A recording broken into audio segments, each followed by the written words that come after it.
Pipilitin ba natin na gumamit ng Retri or what? Okay, ang bilis na ito. Kalahati kagad yung buhay ng pag-guard RKO. dito. Ay 50-50 sila dito. Pero lamang yung Soul 7 plus Retribution. And kahit DC nakakuha at nakabawi din. Naman ng kill doon. Habang si Flap DC ay may even vengeance ay nagamit din.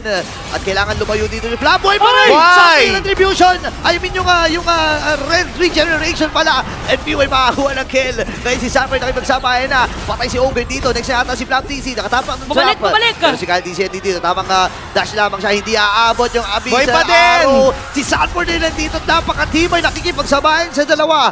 Pero walang malakas sa marami. Grabe kakunatan. Oy, wait lang. Si Pew yata magiging target dito. Hindi na pinatakas pa. So grabe sagutan din ang dalawang teams natin. 3 para hirap magsilin. Bagal mag-clear. Yes. O, ito, pabilisin natin mag-clear. Galing. Para rotate lang. Ay, naku, naipit din.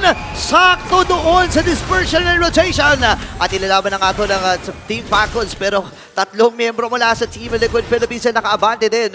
Yung dalawang Purify from their teammates, medyo mahihirapan sila later on. Okay, bottom lane para sa Sagasa yata. Ayan na, tumama na mula sa idol ng mga kids. Nahuhuli in terms of item build, yung koponan ng Team Falcons, meron na ding Hasklos na RKO pa! Ayun, no, Tsunami Slam na. Sanford buhay pa rin.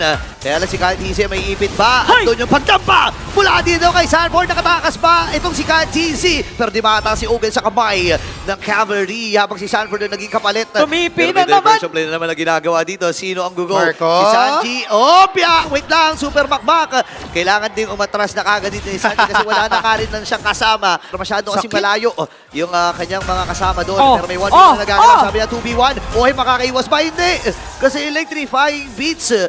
13, Laban na to ng GOAT at ng idol ng mga kids. Okay, si Sanford ngayon ay may Sakit! ipit ng JP na pabaran!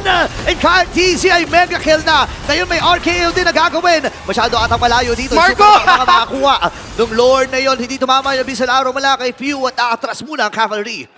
Nararamdaman na natin ngayon nga Hindi individually may mga players na pwede silang mako-na-kill. O yun Ayun na lang, nga. napakabilis. Natunaw kagad. Itong si Flap TZ. At yung Lord ay mabilis ding papatayin Diversion. ng Team Liquid Philippines. Ngayon naman ay may diversion play din galing. Ibitaw. At inabutan! Dinaim nila talaga dito si Super Makmak. Kailangan matras si Oben. Sa likuran naman si Kyle TZ. Si Kyle TZ ang haharapin niya. Young Gold versus the Young Freedom. Team Falcons prior Allure team fight. Ngayon ay nandito na ang dalawang miyembro mula sa Team Liquid Philippines. JP ay sinasalo lang yung mga damage.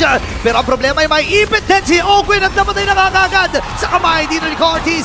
Heaven na kill. Kailangan makakuha at makabawi ni Super Makmak. Kaya lang siya dito.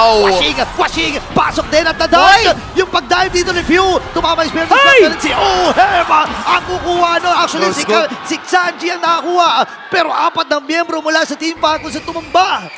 Okay, tingnan natin kung paano gagawin para magkakasalubungan yata. Naku, abutin ata dito si KTC. Pero buhay pa rin. Napakataas ng damage output mula dito sa Team Liquid Philippines at hindi kinaya ni KTC na saluhin. Lahat ng yon. Diretso ata ang Team Liquid Philippines dito sa may bandang gitna. Depensa lamang ang Falcons at ready sila mag-clear ng mga wave. Tagumpay yun. Pero si Sanji, may ipitata super mamang. Napakatay! Yung mga dispersion rotation dito mula kay Sanji. At doon yung mga yoyo. Kaya lang nakapag-winter strike. Ito si Sanji. Pero Flap TC nakakuha din. Sakto yung nakakap. At nailapag na rin kagad dito yung Glorious Pathway. May ipit si Ogun sa abot ng miyembro mula sa Team Liquid.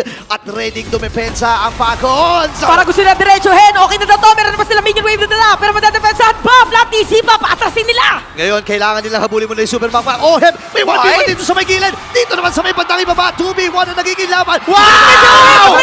At doon yung outplay. Pero hindi sasapat. Super Makmak Pinipilit na habulin. Pero si Kyle TC dito. Sino kanyang hahabulin? Naku, si JP ata ang kanyang haabutan. No.